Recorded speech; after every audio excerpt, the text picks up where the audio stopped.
Hola, mi nombre es José Rodríguez y a continuación mis compañeros Cristal, María Fernanda, Enrique y Roberto darán una breve explicación de temas relacionados con la etapa 1, 2, 3 y 4 de la materia de temas selectos de física. Hola, soy Cristal y el día de hoy hablaremos sobre la densidad. Pero primero, ¿qué es la densidad? Se considera la concentración de masa por unidad de volumen de la sustancia y se representa con la letra ρ del alfabeto griego.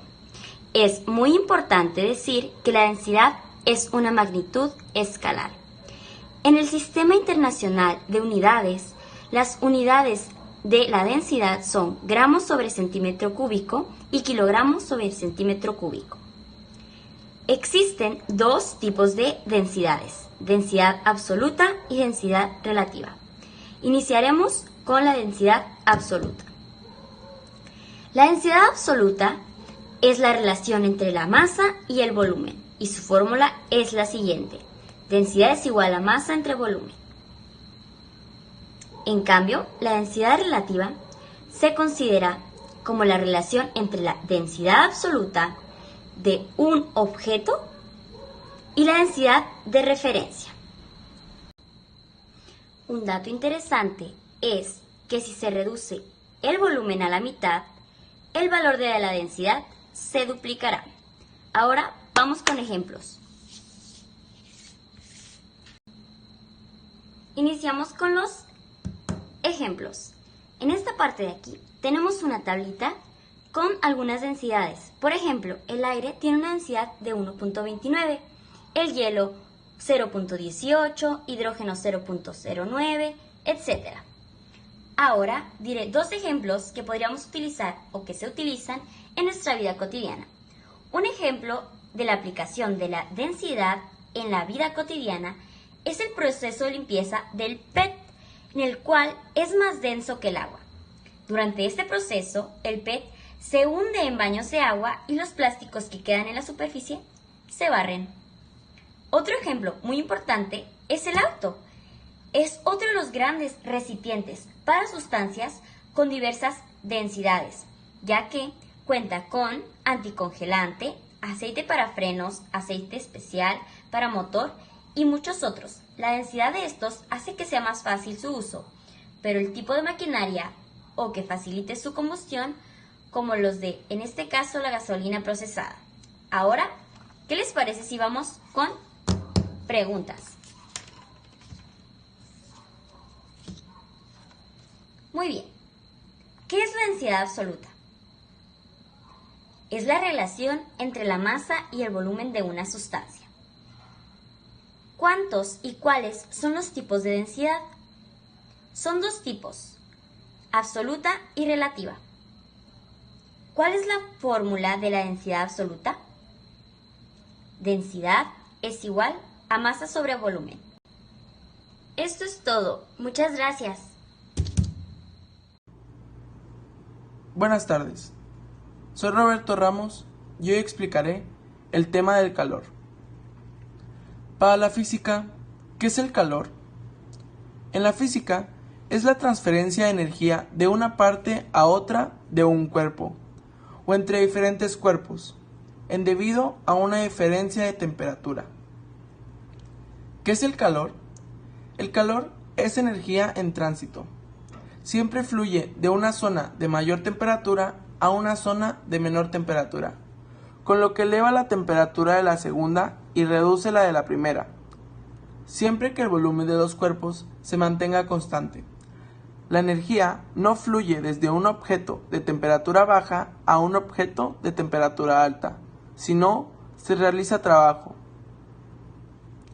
Conceptos que podemos encontrar en el tema del calor. Existe una serie de conceptos relacionados con el calor, entre los que podemos encontrar dilatación térmica, calor específico, energía interna, caloría. ¿Qué es la transferencia de calor? La transferencia de calor es el proceso de propagación del calor en distintos medios. La parte de la física que estudia estos procesos se llama a su vez transferencia del calor o transmisión del calor o transferencia térmica. La transferencia del calor se produce siempre que existe un gradiente térmico o cuando dos sistemas con diferentes temperaturas se ponen en contacto. ¿Cuáles son las formas de transmitir el calor? Existen tres: por conducción, por convección, por radiación. ¿Qué es la conducción? En los sólidos, la única forma de transferencia del calor es la conducción, la cual se da por contacto directo entre las sustancias. Por ejemplo, si se calienta un extremo de una varilla metálica de forma que aumenta su temperatura, el calor se transmite hasta el extremo más frío por conducción. ¿Qué es la convección? Si existe una diferencia de temperatura en el interior de un líquido o un gas, es casi seguro que se producirá un movimiento del fluido. Este movimiento transfiere calor de una parte del fluido a otra por un proceso llamado convección. ¿Qué es la radiación? La radiación presta una diferencia respecto a la conducción y a la convección. Las sustancias que intercambian calor no tienen que estar en contacto, sino que pueden estar separadas por un vacío. La radiación térmica, que se aplica genéricamente en toda la clase de fenómenos relacionados con ondas electromagnéticas. ¿Cómo nos sirve todo esto en nuestra vida diaria? La transferencia de calor siempre sucede a nuestro alrededor sin darnos cuenta. En nuestros hogares es más común ver todos estos conceptos. Algunos ejemplos son: el calentar agua para nuestro café, el planchar la ropa, cuando prendemos un calentador para nivelar la temperatura de la casa, al usar nuestra estufa para cocinar. El sol es la principal fuente de calor en nuestro planeta. Bueno, muchas gracias por su atención. Mi nombre es María Fernanda Rodríguez Ramos y voy a presentar el tema de corriente eléctrica de la etapa 3. Primero, ¿qué es la corriente eléctrica? La corriente eléctrica se define como el flujo de electrones a través de un conductor. La corriente fluye cuando un conductor une dos puntos y uno de estos dos puntos es más negativo que el otro. La fórmula para sacar la corriente eléctrica es la siguiente: I es igual a Q sobre T. I representa la corriente eléctrica en amperes, Q la carga eléctrica en coulomb y T el tiempo en segundos. Esta corriente eléctrica se aprovecha mediante circuitos eléctricos. Existen diferentes fuentes de electricidad, pero la más conocida es la batería. Esta fue inventada por un científico italiano llamado Alessandro Volta. La corriente puede ser directa o alterna. En la corriente directa tenemos dos símbolos. El primero se utiliza cuando es más de una batería y el segundo cuando es una celda de una pila. La corriente alterna solamente tiene un símbolo. Las diferencias entre la corriente directa y la corriente alterna son las siguientes. En la corriente directa no hay frecuencia ni periodo.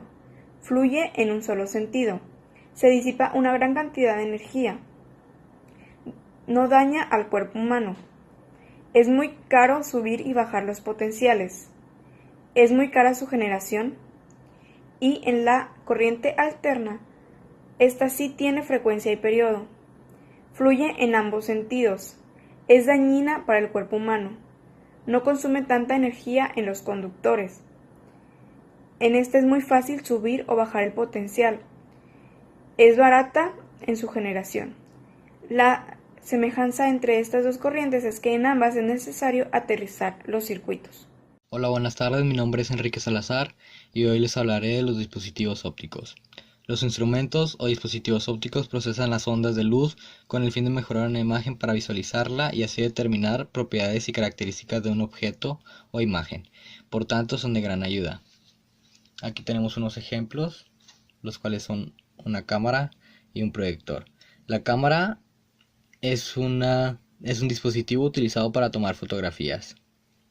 A nivel muy básico, una cámara fotográfica es una caja oscura con el interior de la cual se sitúa una lente denominada objetivo, cuya función es proyectar sobre una película o sobre un sensor fotosensible los rayos del objeto u objetos que deseamos captar. Dado que la imagen debe ser real y no virtual para que proyecte sobre el elemento fotosensible, la lente debe ser convergente.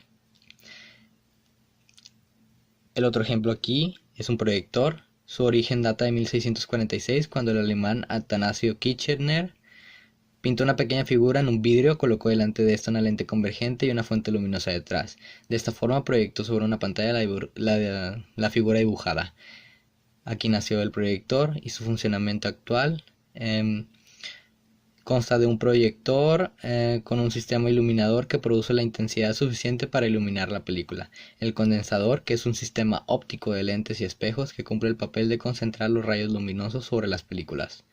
El sistema óptico de proyección, que consta fundamentalmente de una lente convergente, cuya función es desviar los rayos luminosos retractándolos para producir la imagen en la pantalla.